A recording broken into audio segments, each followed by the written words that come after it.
Right, now onto the start line with the women's quad. A small but mighty field here, and we're in for an absolute barnstormer between Switzerland, who are on your screen here in lane number 1, and a little bit of a crew swap, but Lisa Letcher in the stroke seat, Pascal Walker back into this crew since Lucerne, and Celia Dupre and Fabian Schweitzer in the bow seat.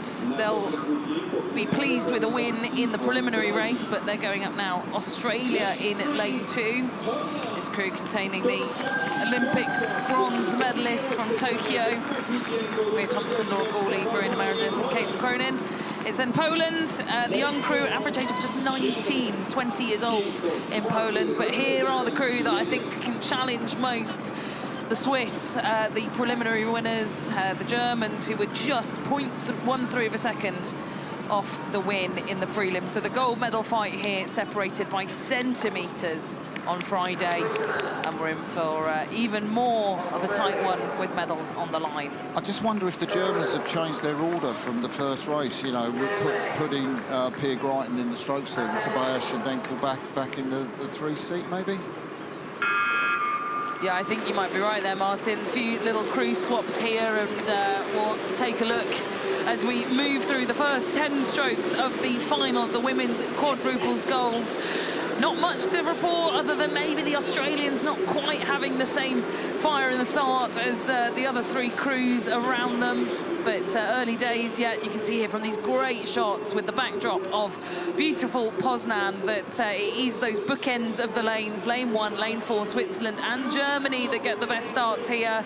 And Switzerland, a podium's kind of eluded them over the last Olympiad. They've been a really high quality crew, but they've just never managed to make that one step on to get themselves up into the medals. Yeah, just looking at the crew, that looks like Tabea in the 2 seat of the crew, and we said Pia and Leonie Menzel in the 3 seat, but the Swiss crew, well, they've got Celia Dupre, as we said, back in the boat. She's the most powerful Swiss woman on the ergometer, the rowing machine, and the Swiss, well, her place for Paris is still not secure because the Swiss haven't selected their final quadruple scull.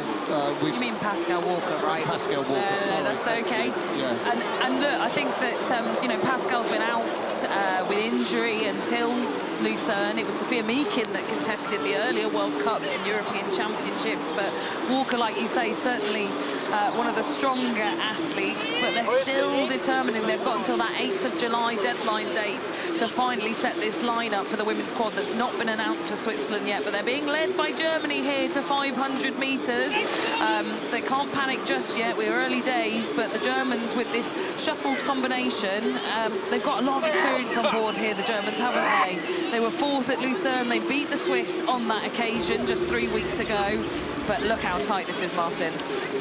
Lauren Volz, little look across the bow woman from the Mutter Club at Germania club in Düsseldorf to our Schedenkel, who is from, well, she's a former Husky, so outspoken, a strong advocate for mental health. I'm hoping to have a chat with her on Cross's Corner, but so inspiring to see her post on Instagram. Give her a follow.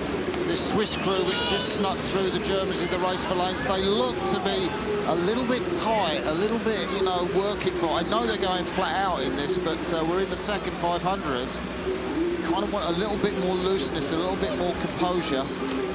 Look across from the German 3-woman there, Leonie Menzel, just to check their position. They look more loose than the Swiss crew, I have to say.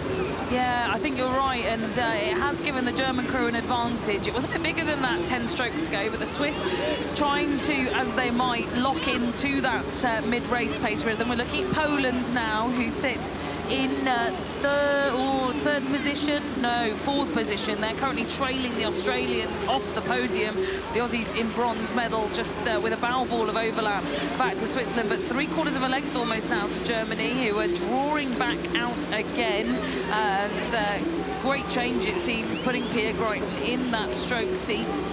The Germans, they picked up 2 bronze medals this season at World Cup 1 and the European Championships. So on paper, certainly the crew that you'd pen to take home the gold here at Poznan. But the Swiss did surprise us on Friday. What can they deliver now in this second half of the course? Well, Pascal Walker's really laying it down. You see her in the 3-seat with that long plait at the back of her, and she won the Swiss Indoor Rowing Championships. She's in this quad now to really produce that power in this third quarter, but the Germans just look smoother, they look more fluid. Of course, they're coached by a Polish, Maciej Wyszkowski. He coached the Polish women's quad to great success, and the Germans said, we want you.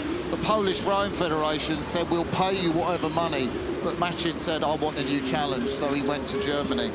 And Polish women's quad, they took the silver, I believe, in Tokyo, the last Olympics, and such a tradition, but these youngsters just not quite at the level that the Polish home crowd would like to see so far. Well, I can just see the looming bows there of the Swiss quartet coming into shot here behind Pia Greiten's head, and that means that they're closing in still in this third 500 metres.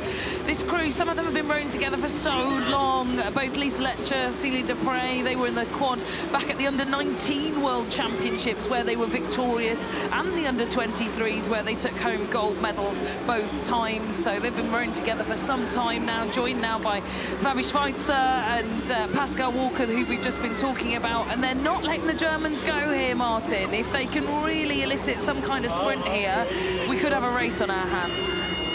Yeah, we could have a race on our hands, but so far, well, I think Lisa Goodfleisch was in the boat earlier in the season, but Tobias Shadenko has come back after her injuries, rib injury, back injury. She's made a big difference to this crew, hasn't she?